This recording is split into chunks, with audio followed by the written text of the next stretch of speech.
All right, we're back. The votes are in. This has literally changed during the commercial break. Here are the numbers. Townsend, Vermont with 15%. We still love you, Townsend. You're great. Truro, Massachusetts on the Cape, 22%. Old Orchard Beach was leading heading into the commercial break. They've dropped to 28% of the vote. And Point Judith and Block Island, Rhode Island have pulled ahead during that break. And that is where we are headed now.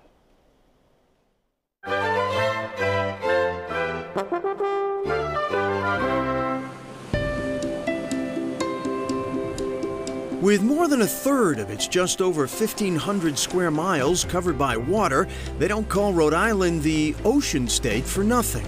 And here in Rhode Island, there is perhaps no place that is more historically connected with the sea than right here. You may know it as the place with the biblical name and the Block Island Ferry. Galilee, Rhode Island sits on Point Judith within the town of Narragansett, where the southernmost edge of Narragansett Bay turns to the east to look out to open ocean. Fishing here doesn't go back to the Bible, but it sure has roots. It's 150, 200-year-old, rich in history, families, generations, fish trap, fishermen, dragermen, lobstermen. It's been here forever. Rich Fuca is president of the Rhode Island Fishermen's Alliance. Here, like every other fishing port in New England, challenges are as regular as the tide. Point Judith fishermen, Rhode Island fishermen are survivors. They're like the MacGyvers of surviving lifestyles, government change. They've been through the high oil prices. Right now, what we do best is harvest lalago squid or calamari. Indeed, Point Judith calamari has become a bona fide menu item, and in a rare display of Rhode Island political unity, it became the state's official appetizer by act of then-Governor Chafee in 2014. You laugh, but you know, a lot of politicians how many states laugh. have an official appetizer? Well, that's great. And it created quite a stir. More importantly, it continues to keep jobs in this storied harbor, where a walk among the boats can still yield a tasty surprise or two. A lot of time the guy that's retrieving the basket and dumping it into the flume that goes into the fish house still asks, would you like a few fish? It's a very, very heartwarming place down here. At the very tip of Point Judith, we stopped by the Coast Guard station to check in on one of the nation's oldest Point Judith Lighthouse. The original lighthouse was built in 1810. The current lighthouse was built in 1856. It's made out of granite stone and it's 50 feet tall. A local landmark on both land and sea, its distinctive brown and white marking is as deliberate as the look of any other lighthouse. Lighthouses are painted in distinct ways so mariners can tell them apart as they're traveling up and down the coast. So the reason that this one is brown on top and white on the bottom is to distinguish and let the lighthouse stand out on the bottom against the background. The beacon can be seen for 16 nautical miles out to sea, which is a good thing here on the western entrance to Narragansett Bay. The maritime side of Point Judith is known as the Graveyard of the Northeast, and it's a pretty treacherous point of water. Things were considerably calmer across the way in Matunic, where we dropped by an old friend, Perry Razzo, who we first met 6 years ago, soon after he'd started his 7-acre oyster farm here on Potter's Pond.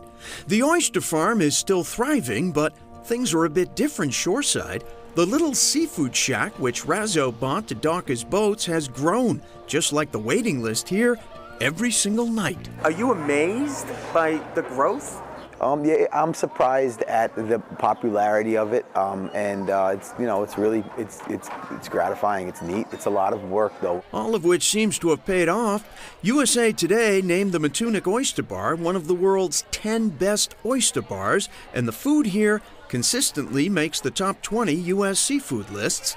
Not bad for an oyster farmer with no restaurant experience who just needed a place to tie up his boat. All I really imagined was some docks for my boat, and maybe I would live here and make it a seafood market when the restaurant failed. No sign of that happening anytime soon. An ardent aquaculture proponent, Razzo still farms his pond, which provides 30% of the oysters here. But whether he planned it or not, his restaurant remains a harvest of plenty. Our goal is to serve clam shack fare as good as it can possibly be done, as well as finer dining options, and that's what we're trying to achieve here.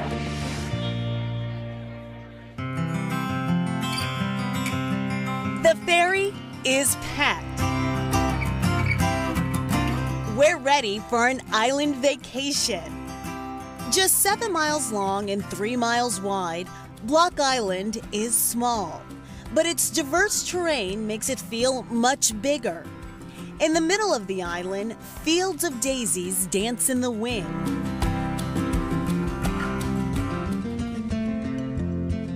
My wife and I wanted to own our own business, get out of corporate America, and we always loved going to inns and B&Bs, and one thing led to another, and we ended up here. After a long day of sightseeing, visitors come for the food. Chorizo and octopus skewers, and those are something that's got a lot of local flavor. The deviled eggs is just a fun play on that, colored in beet juice, so they're bright pink.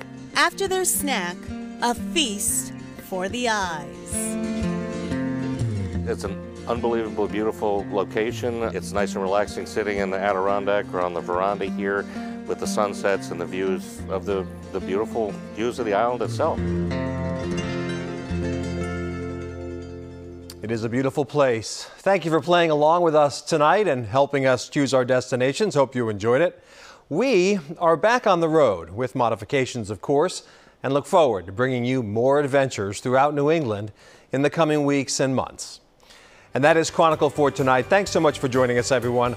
I'm Anthony Everett. Have a good evening. Hope to see you back here again tomorrow night, and hope, as always, you are staying safe and healthy.